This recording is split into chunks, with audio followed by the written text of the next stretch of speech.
My therapist keeps asking what I really want, but how do I say, both my husband and my lover? Twice a week now, sometimes 3, I sit in her beige office with the dying fern and the inspirational posters and dance around the truth. Dr. Martinez has kind eyes and infinite patience, but even she's starting to see through my evasions. She keeps asking me the same question.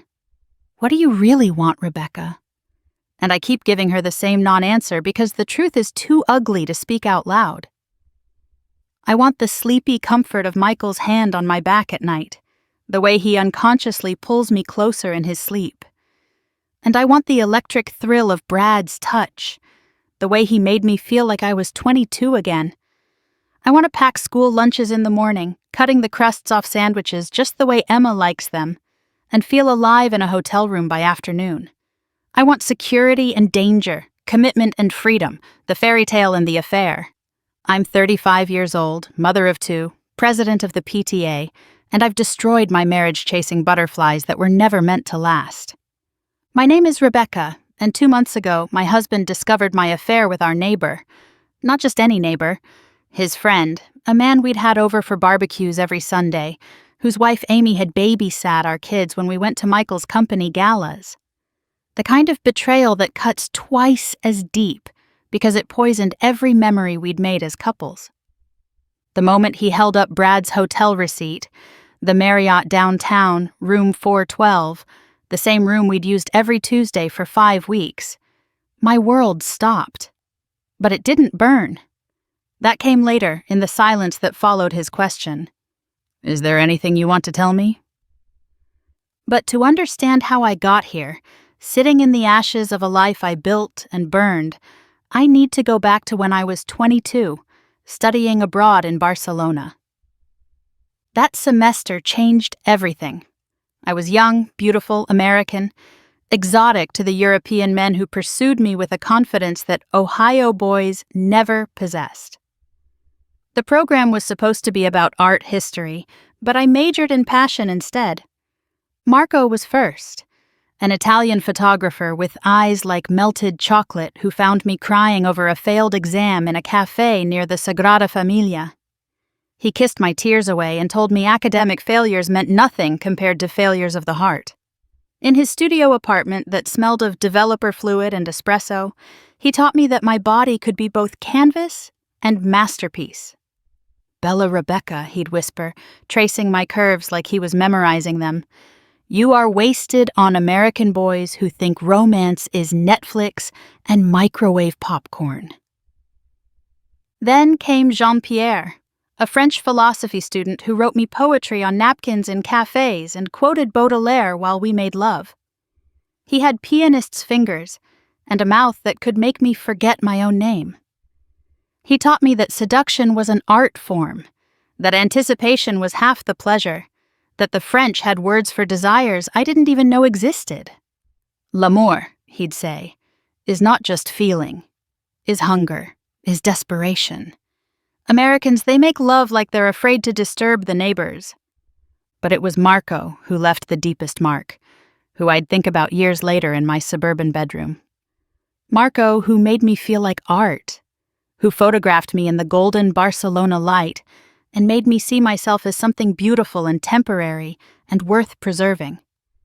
When he told me he was engaged to a girl back home in Florence, I wasn't even hurt. We were never meant to last. We were meant to burn bright and brief, like a match in the dark. You're insatiable, Marco told me once, exhausted after an afternoon in his apartment while his roommates were at class. Like you're trying to consume the world. He was right. I was hungry for everything, every touch, every new experience, every variation of desire. My friends back home were planning weddings with their college boyfriends, picking out white dresses and arguing about centerpieces. I was learning 13 different ways to say, I want you, in languages I'd never speak again. I told myself I'd settle down eventually. Find passion and stability. Have my cake and eat it too, because I was special, wasn't I? I deserved it all. The adventure and the anchor, the fire and the foundation. Then I came home to Ohio, diploma in hand, and heart full of memories, and reality hit like cold water. The American men my age were boys compared to my European lovers. They took me to Applebee's and thought splitting mozzarella sticks was romantic. They fumbled with basic conversation, let alone romance. They were done in minutes and asked if it was good for me with the confidence of someone who'd never actually made it good for anyone. They thought missionary with the lights off was adventurous. I tried. God, I tried. I dated the investment banker who talked about his portfolio during dinner, the lawyer who scheduled our dates between billable hours, the entrepreneur who was married to his startup. Each one a disappointment, each one making me miss the taste of espresso and cigarettes on Marco's lips. By 25, the good ones were taken. By 28, I was attending my 5th college friend's wedding, always the bridesmaid in lavender or seafoam or whatever pastel nightmare the bride had chosen, clutching my bouquet while everyone whispered about when I'd finally settled down. "Maybe you're being too picky," my mother would say during our weekly phone calls. "Jennifer's daughter just married a wonderful accountant, very stable, good benefits." Stable, benefits. The words tasted like chalk in my mouth. That's when I met Michael.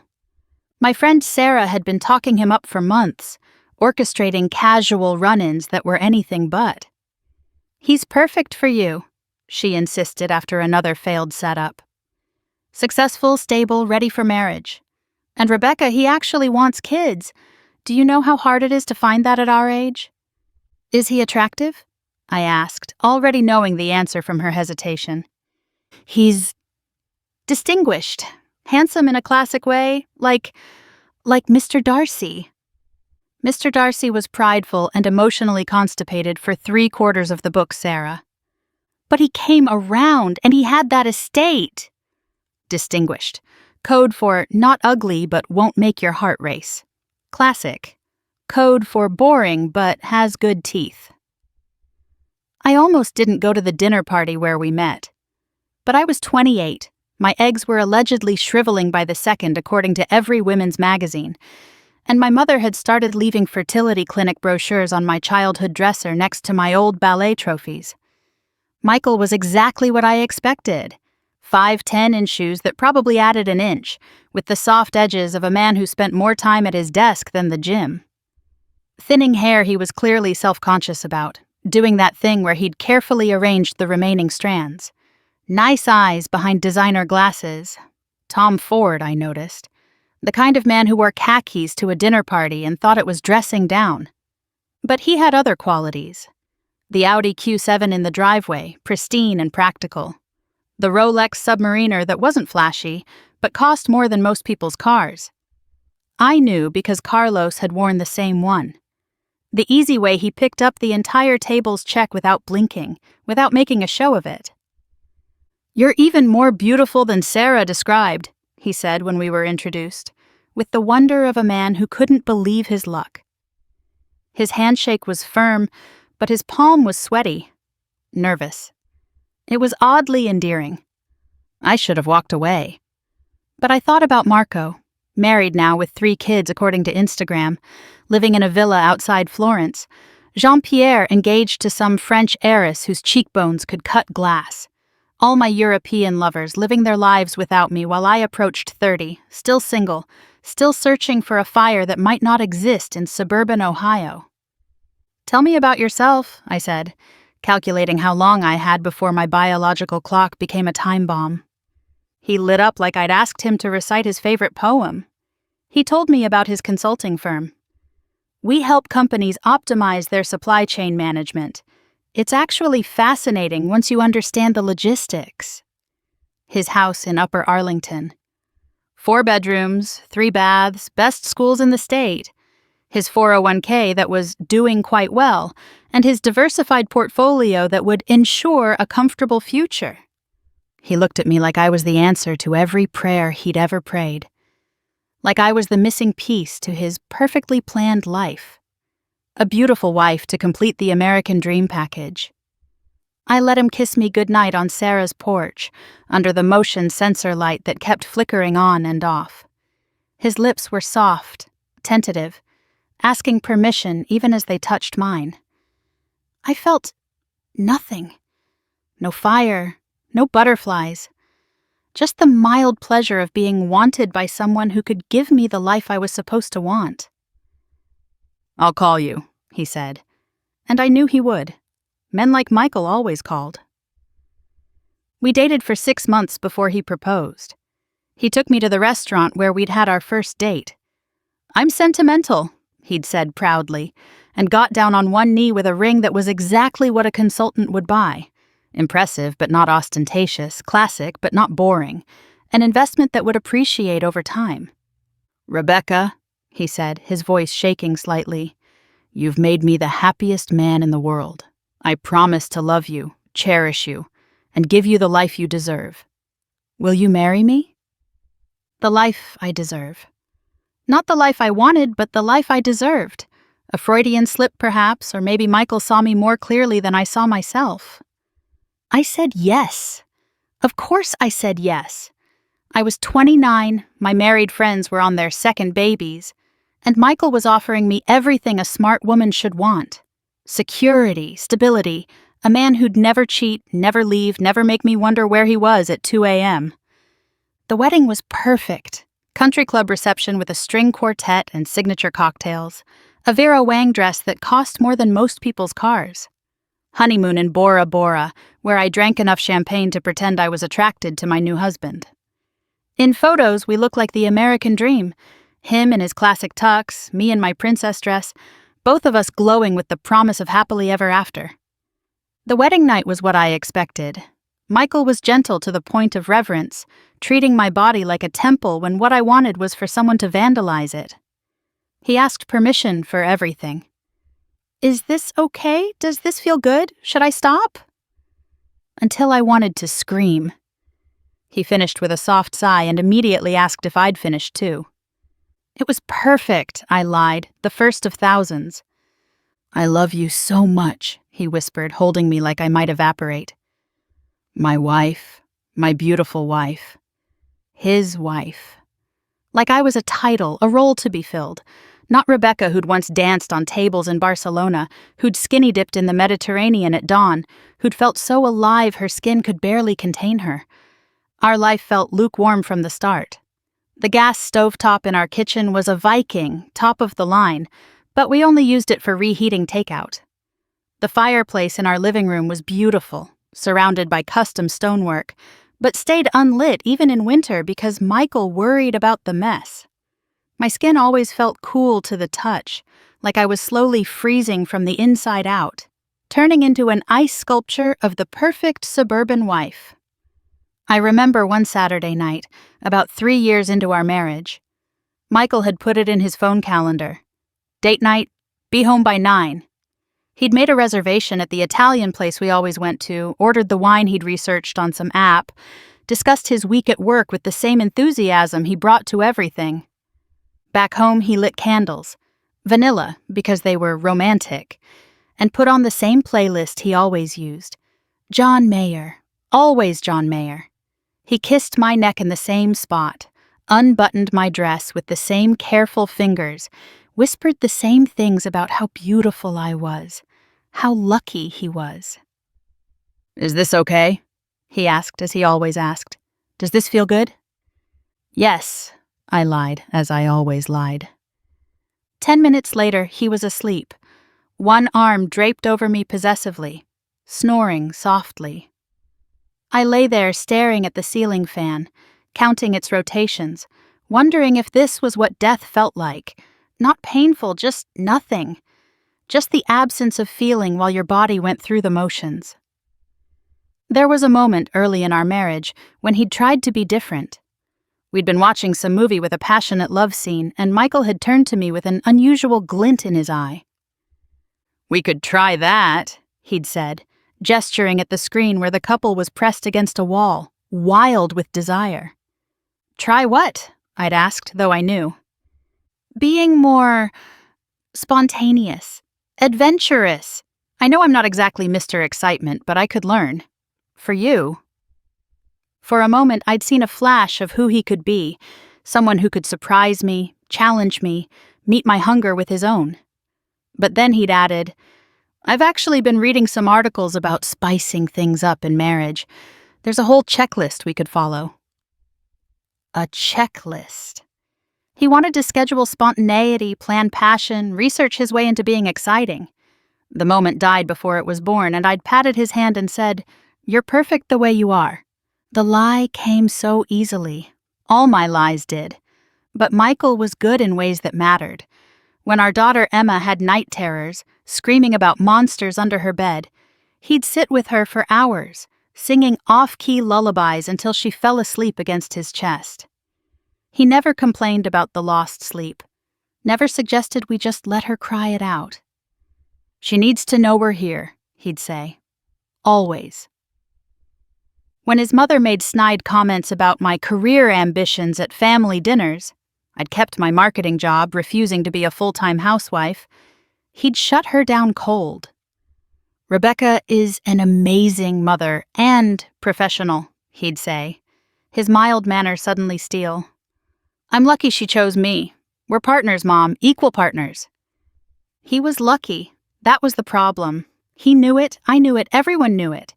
Every introduction was the same. "This is my wife, Rebecca. I definitely outkicked my coverage with this one." Always with that self-deprecating laugh, that grateful smile, like he'd won a prize he didn't deserve. I hated that phrase. Outkicked his coverage, like I was a trophy, a acquisition, a stock that traded above market value.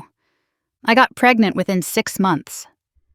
Michael cried when I showed him the test, actually got on his knees and kissed my still flat stomach. "A baby," he whispered. "Our baby. You've made me so happy, Rebecca." Then again 2 years later with our son, James. My body changed. Wider hips, softer stomach, breasts that would never be perky again. But Michael still looked at me like I was a goddess. "You're even more beautiful now," he'd say, tracing my stretch marks with reverent fingers. "These are battle scars. You created life. You're amazing." I wanted to feel amazing. I felt trapped. For years, I played the part perfectly. Good wife, good mother, good woman. I joined the PTA and became president within a year because I needed something to excel at, something that was mine.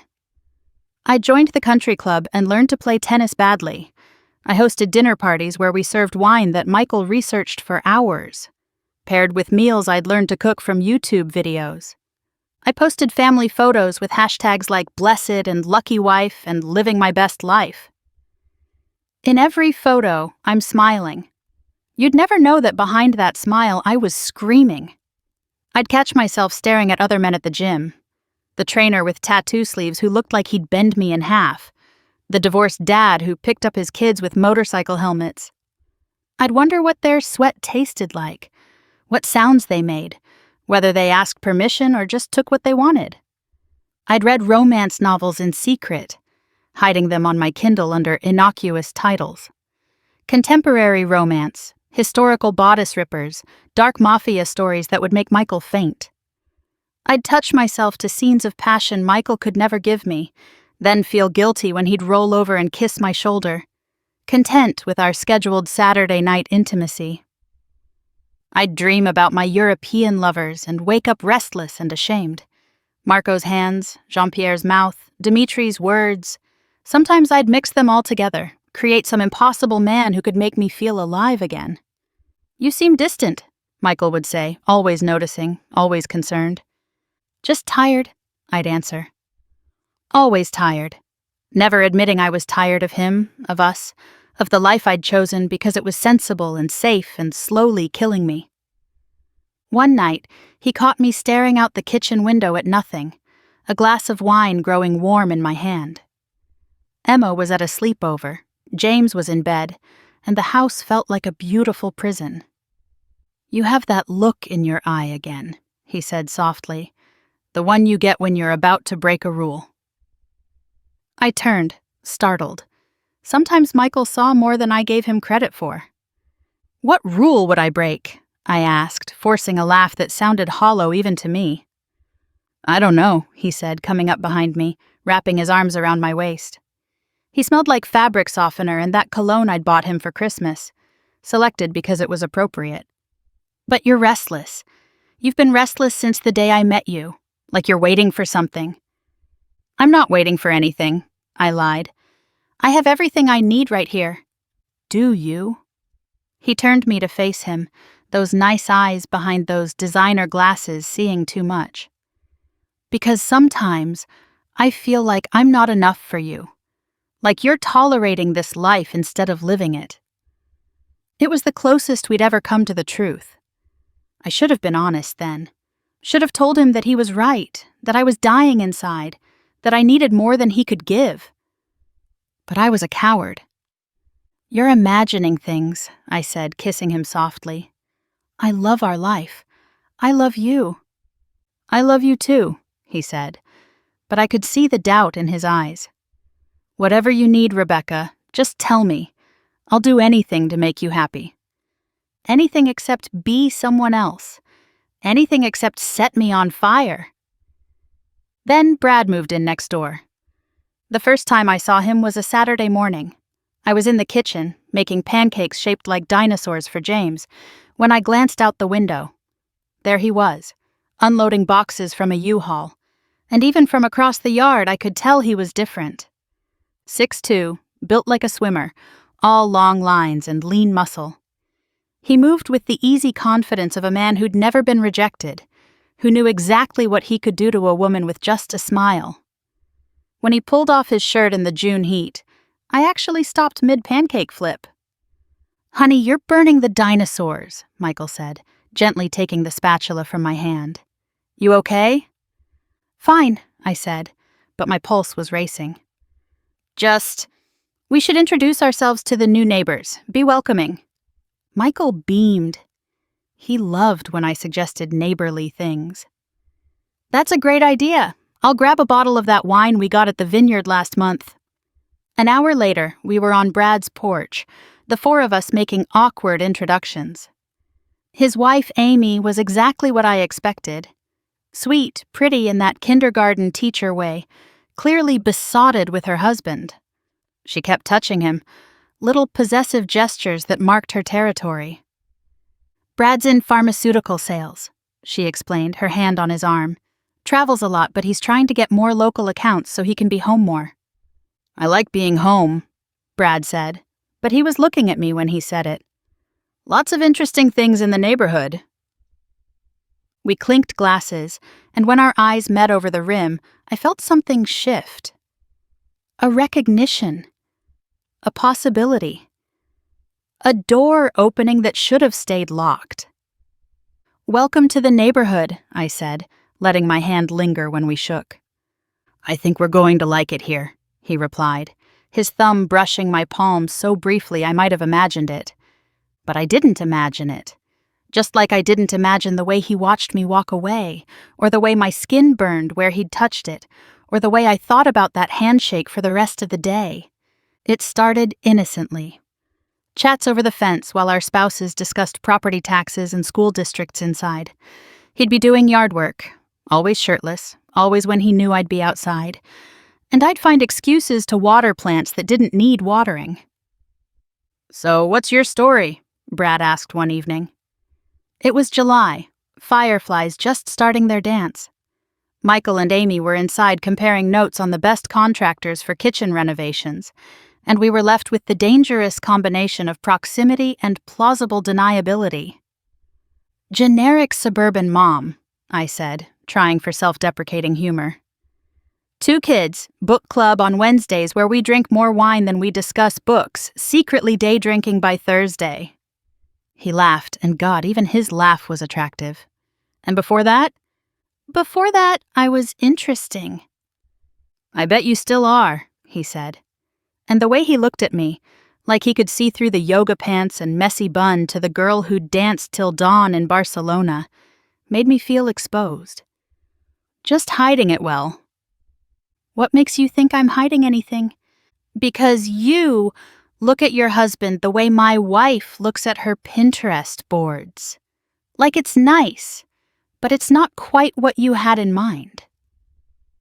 It was so accurate it took my breath away. That's presumptuous. Maybe. Or maybe I recognize the look because I see it in my mirror every morning.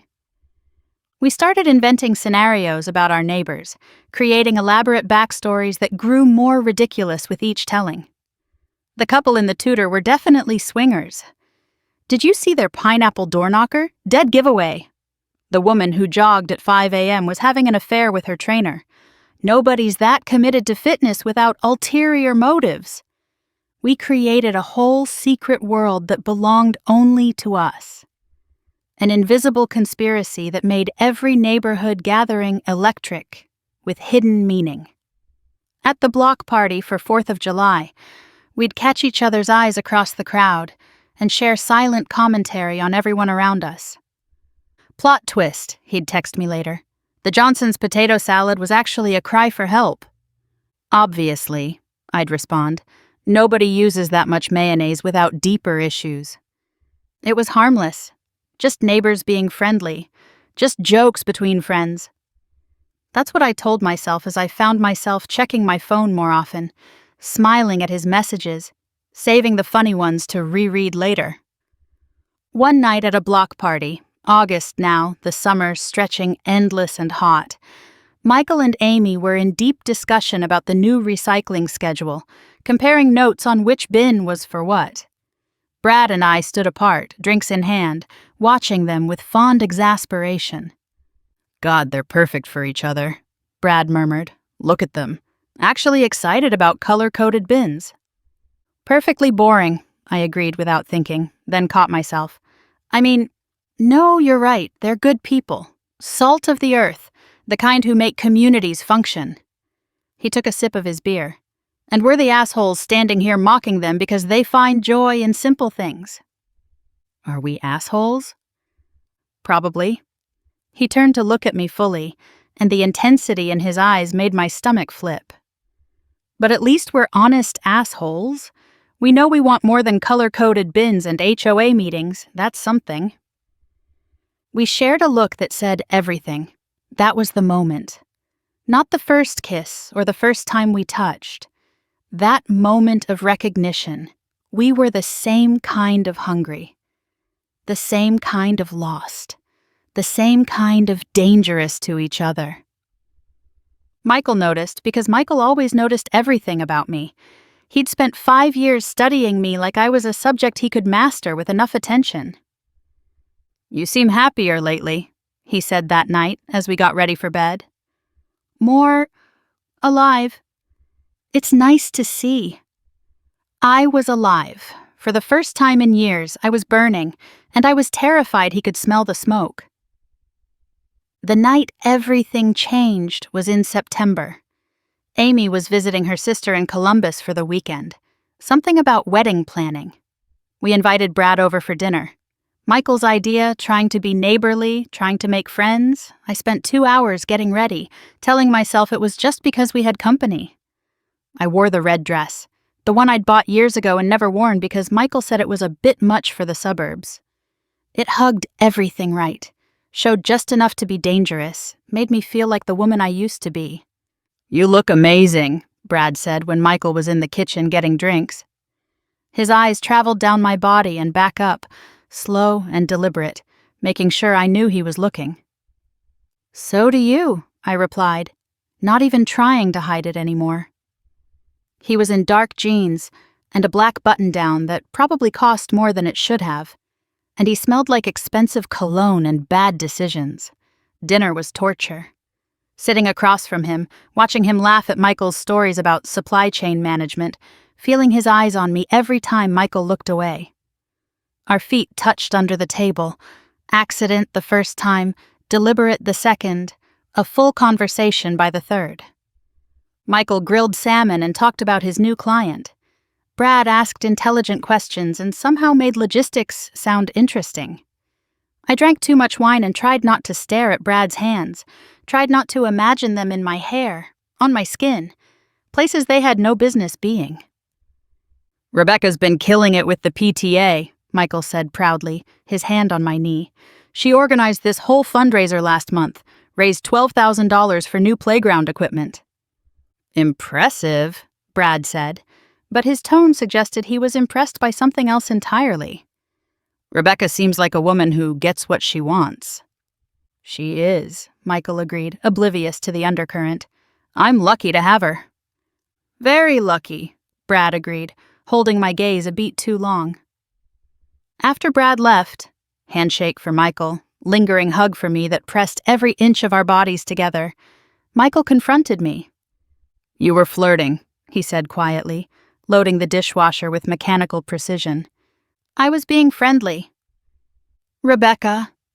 He turned to face me, and the disappointment in his eyes was worse than anger would have been. I'm not stupid. I saw the way you looked at him, the way he looked at you. That dress. What about my dress? You know what? You wore it for him. I wore it because I wanted to feel pretty. Is that a crime? God, Michael, when did you become so paranoid? When my wife started eye-fucking the neighbor at our dinner table. The crude language was so unlike him that it stopped me cold. Michael didn't say things like that. Michael didn't even think things like that. I think you should sleep in the guest room, I said coldly. Before you say something you'll regret. I think you should remember that you're married, he shot back. Before you do something you'll regret. But it was too late for warnings. Too late for regrets. The fire was already lit. That night, Brad texted me. Is everything okay? You seemed tense after I left. I stared at the message for an hour before responding. I knew this was a crossroads. I knew responding would change everything. I knew, and I did it anyway. Michael's being ridiculous. He thinks there's something between us. 3 dots appeared immediately, then disappeared, then appeared again. Is there? 2 words. A question that wasn't really a question, an invitation disguised as inquiry.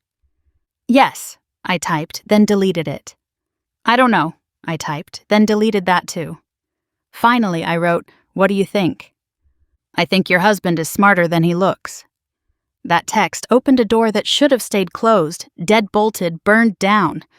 But I walked through it anyway, eyes wide open, knowing exactly where it led. We started texting daily, innocent at first, jokes about neighbors, complaints about spouses, the kind of conversation that could be defended in court. Then hourly, then constantly, a running dialogue that made my days bearable. Amy wants to start trying for kids, he wrote one day. Bought ovulation tests. It's like scheduling a business meeting. Michael scheduled our sex life when we were trying, I responded. Put it in his Google Calendar. Conception window. I wish I was joking. Jesus, no wonder you look at me the way you do. How do I look at you? Like you're drowning and I'm air. He'd send me pictures from his runs, shirtless and glistening with sweat. I'd send him photos from yoga class, positions I held a beat too long, angles I knew were flattering. We were building a case for the inevitable, evidence of desire that couldn't be contained by property lines and wedding rings. This is dangerous, I wrote once, after he'd sent a particularly devastating photo, abs defined by morning light. I know, he replied. That's what makes it exciting. When's the last time you felt excited, Rebecca? I couldn't remember. Couldn't remember the last time my heart raced for any reason other than anxiety. Couldn't remember feeling wanted versus needed, desired versus depended upon. We can't do this, I typed, meaning the opposite. We're not doing anything. We're just talking. Neighbors talk. Neighbors don't talk about what I want to do to you. What do you want to do to me? I deleted the conversation, then restored it, then deleted it again, but the words were already burned into my brain, the fantasy already taking root. The first time we crossed the line, Michael was at a conference in Chicago. 3 days of supply chain optimization seminars, the kind of thing he found genuinely exciting. He'd kissed me goodbye at the airport, told me he loved me, made me promise to set the alarm every night. Brad's around if you need anything, he said, and I had to bite my tongue to keep from laughing at the irony. I told him to keep an eye on you and the kids. Oh, he kept an eye on me all right. Brad came over that first night to check on things. Amy was at book club. The same book club I'd skipped, claiming a headache. The kids were asleep. The house was quiet. We both knew why he was there. "You should go," I said when I opened the door, even as I stepped aside to let him in. "I should," he agreed, walking past me, bringing that cologne and that heat and that promise of everything I'd been missing. "Tell me to leave and I will." I couldn't. The words wouldn't come. Instead, I closed the door and leaned against it, heart hammering so loud I was sure he could hear it. "Rebecca," he said, and my name in his mouth sounded like a prayer and a curse. "We don't have to—" I kissed him, crossed the space between us in 2 steps, and pressed my mouth to his, swallowing whatever noble protest he was about to make. He tasted like mint and sin and 7 years of suppressed desire. He kissed me back like he was drowning, and I was air. His words made flesh. His hands were in my hair, on my waist, everywhere at once, and I realized this was what I'd been missing. Not just passion, but hunger, desperation, the kind of want that consumed everything in its path. We didn't make it past the kitchen. He lifted me onto the counter, the same counter where I made school lunches and birthday cakes, and I wrapped my legs around him like I'd die if he stepped away. It was everything I'd been missing, intense, desperate, wrong in all the right ways. "Fuck," he breathed against my neck. "You taste like I imagined." "You imagined this?" "Every night, every time I see you in those yoga pants, every time you smile at me over the fence. Christ, Rebecca, do you know what you do to me?" I knew because he did the same thing to me, made me feel 22 again, made me feel desired instead of appreciated, made me feel alive instead of just living. Afterwards, we stood in my kitchen, disheveled and guilty, and unable to stop touching each other. His hand on my hip, my fingers tracing the buttons of his shirt, like magnets that couldn't resist their pull. "We can't do this again," I said, meaning it in the moment. "Absolutely not," he agreed, already pulling me closer. This was a mistake. A terrible mistake. The worst. We did it again the next day, and the next, and every chance we got for 5 weeks that felt like 5 minutes and 5 years all at once. It wasn't just the physical connection, though that was incredible. It was feeling desired again. Feeling dangerous. Feeling like Rebecca from Barcelona instead of Rebecca from suburbia. When I was with Brad, I wasn't somebody's mother or somebody's wife. I was just a woman who could make a man lose control. "My wife doesn't understand me," Brad told me once, the cliched words somehow feeling true in his mouth. We were in his car, parked behind an abandoned strip mall like teenagers, because we couldn't go to hotels in our small suburb where everyone knew everyone. What doesn't she understand? That I need more than meal planning and missionary position. That I'm drowning in routine. That sometimes I look at my life and think, is this it? Is this all there is? "My husband doesn't see me," I replied, my hand on his chest, feeling his heart race. "He sees this idealized version, this perfect wife and mother, but he doesn't see that I'm dying inside, that I wake up every morning and have to convince myself to get out of bed." "I see you," he said, tilting my chin up. "I see exactly who you are." "Who am I?" "You're like me, wrong for this life but stuck in it anyway. Too much fire for a suburban kitchen." We complained about our spouses, not realizing we were destroying our own futures with every word. Every comparison, every complaint, every moment of connection was another nail in the coffin of our marriages. Michael knew. Of course he knew. He'd known something was wrong for years, and now I was practically glowing with another man's attention. I was showering twice a day, buying new underwear, smiling at my phone like a teenager, all the classic signs, and Michael had always been good at reading signs. He started working from home more, checking my phone when I was in the shower, asking specific questions about my day that felt like cross-examination. "Where did you go after yoga?" "Just grabbed coffee." "Where?" "Starbucks." "Which one?" "Does it matter?" "It matters when you're lying." Because I was lying. I'd been at Brad's house, in Brad's bed, doing things that would make Michael faint if he knew. The kind of things I'd told Michael I didn't enjoy, didn't want, weren't us. The night it all came crashing down, I'd told Michael I was going to Target. Such a suburban lie, so perfectly mundane. But I'd forgotten to turn off location sharing on my phone. Michael had insisted on it years ago. For safety. And he'd watched me drive to the Marriott downtown instead. He was sitting at the kitchen table when I got home, Brad's hotel receipt in his hand. He'd gone through my purse. Found the evidence I'd been too careless or too self-destructive to hide. "Please, Rebecca," he whispered, his voice breaking. "Just don't lie to me anymore." There was no point in denying it. My hair was still messy, my lips still swollen. I probably smelled like Brad's cologne and shame and the death of a marriage. So I broke down and confessed it all. I watched something in him crack, a light behind his eyes dim, like hope walking out the door. His face cycled through emotions: shock, hurt, rage, and finally, worst of all, resignation. Like he'd been waiting for this moment since the day we met. 5 weeks, he said, not a question. "You've been fucking our neighbor for 5 weeks.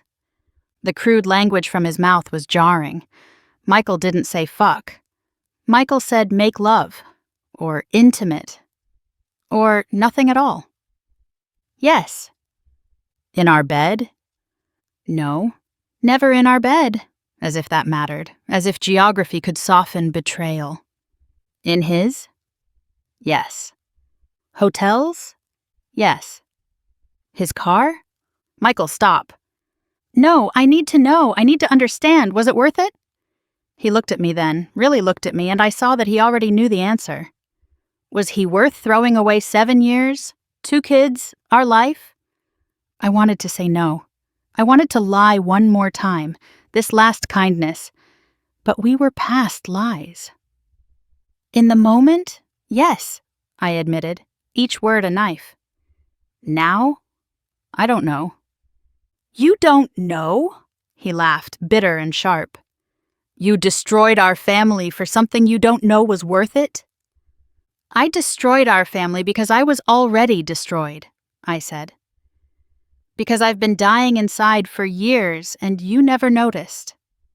I noticed. I've always noticed. I thought if I loved you enough, if I gave you enough, you'd eventually be happy. I thought I could be enough. You were enough, Michael. You were more than enough. That's the problem. I don't want enough. I want... Fire, he finished. You want fire. You always have. I've watched you chase it our entire marriage, and I kept hoping you'd realize that fire burns out. That what we had, is what lasts. He made me call Brad right then. Made me put it on speaker and tell him it was over. Brad's response was everything Michael needed to hear, and everything that destroyed me. Relief. He was relieved. His adventure was over, and he could go back to his life, his wife, his perfectly adequate existence. It was fun, Brad said, like we'd been bowling partners. But yeah, probably for the best. Amy's been asking questions. Fun. 5 weeks of feeling alive reduced to fun. Michael sent Brad a separate message later, something I never saw, but that must have included threats of telling Amy, of lawyers, of violence maybe. Because Brad folded immediately, listed their house within a week, avoided me completely, wouldn't even make eye contact when we passed on the street. But the damage was done. Not just to my marriage, but to me. Because now I'd tasted that fire again, felt what it was like to burn, and going back to lukewarm felt impossible, like asking someone who'd seen in color to be satisfied with black and white. Michael says he'll forgive me. It's been 2 months of therapy, individual and couples, and he says he'll forgive me if I can commit fully to our marriage.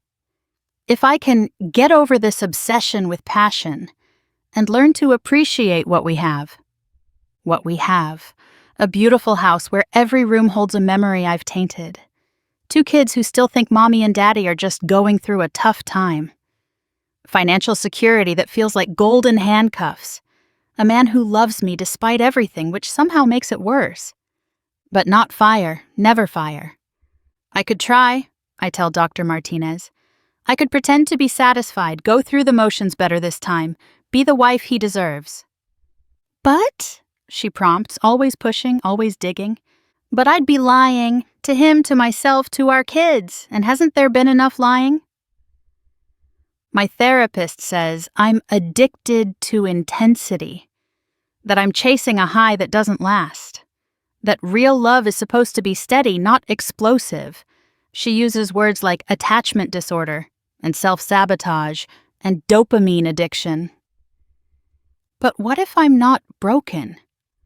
What if I'm just built differently? What if some of us need the drama, the danger, the constant hit of new desire? What if steady love feels like death to people like me? You have to choose, Michael said last night. We were sitting on opposite ends of the couch, the space between us feeling like an ocean. Our life or your fantasies, you can't have both. He's right. I know he's right. But knowing something and accepting it are different things. I scroll through old photos from Barcelona sometimes, when the house is quiet and the kids are asleep, and Michael is in his office working on spreadsheets. That girl, 22 and fearless, taking on the world one experience at a time. She had no idea she was using up all her passion in advance, that there was a finite amount and she was spending it recklessly. Or maybe she did know. Maybe she knew that fire was worth more than stability, that feeling alive for a moment was better than feeling nothing for a lifetime. Maybe she was smarter than I give her credit for. Now I'm 35, in therapy twice a week, trying to learn how to want the man who wants me, trying to be grateful for stability when my body craves chaos, trying to be a good mother when I'm not even a good wife, trying to convince myself that warm is enough when I've felt the burn. Some nights I lie awake next to Michael. He's moved back to our bedroom, calls it progress. And I can feel him not sleeping either. Both of us pretending, both of us trying, both of us knowing it's not enough. I think about Brad sometimes, wonder if he thinks about me. Probably not.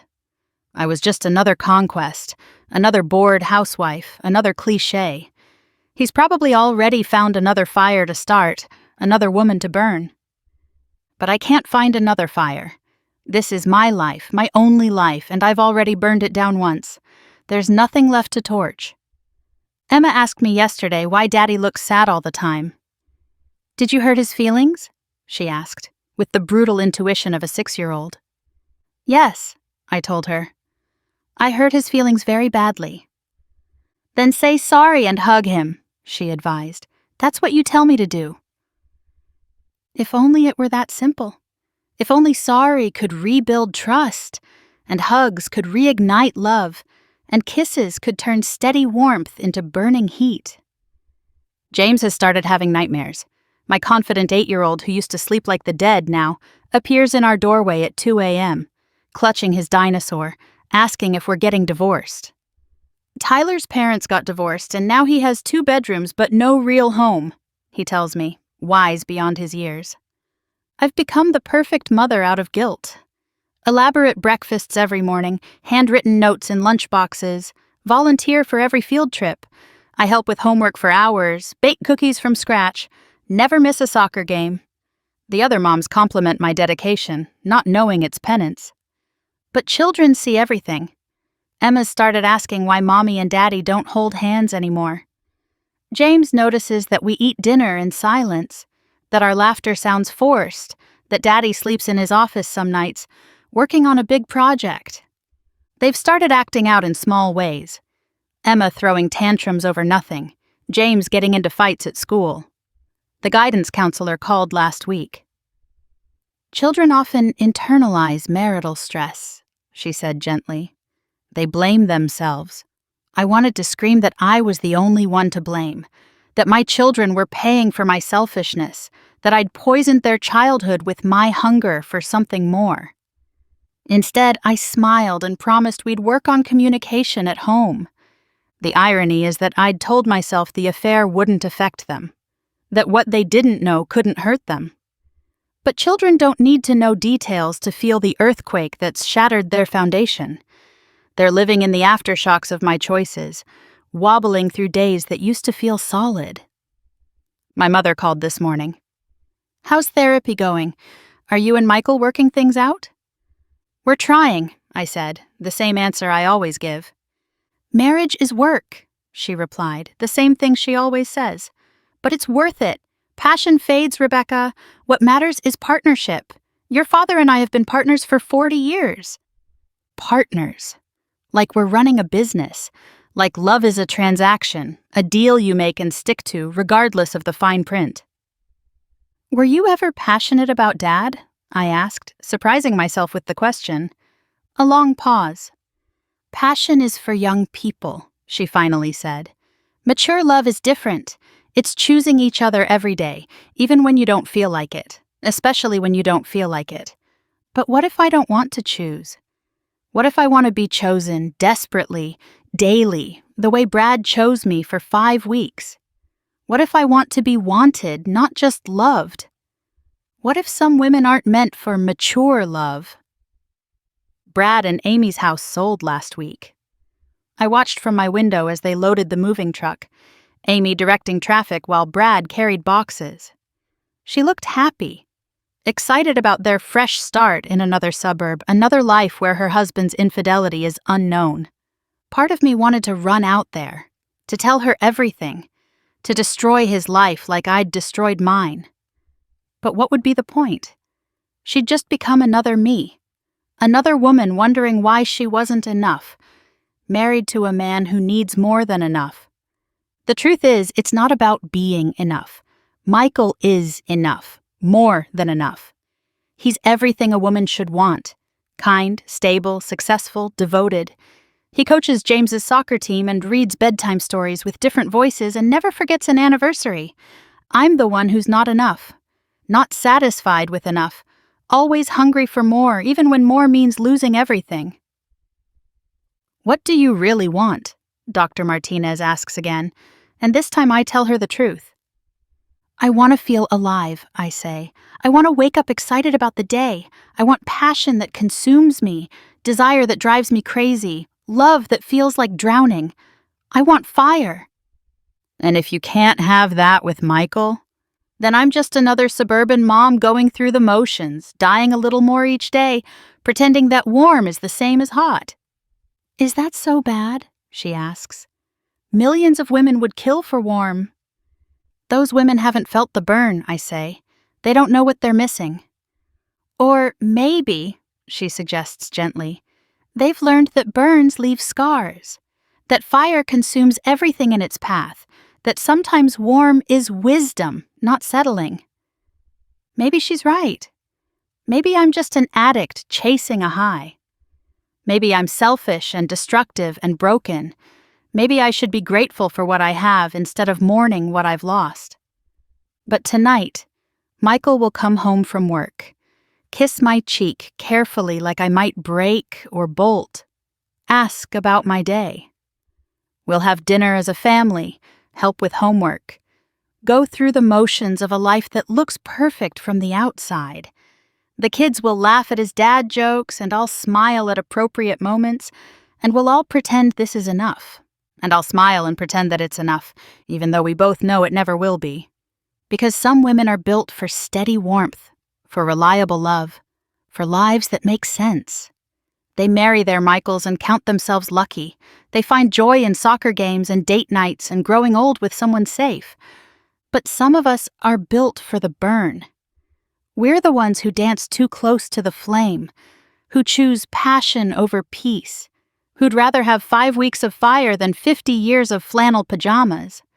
We're the ones who destroy good men and stable lives chasing something that was never meant to last. We're the ones who know that fire burns out but strike the match anyway. We're the ones who'd rather turn to ash than never burn at all. And we're the ones who end up in therapy twice a week, trying to learn how to love what's good for us instead of what makes us feel alive. But you can't teach a moth to love the darkness, And you can't teach a woman who's tasted fire to be satisfied with smoke.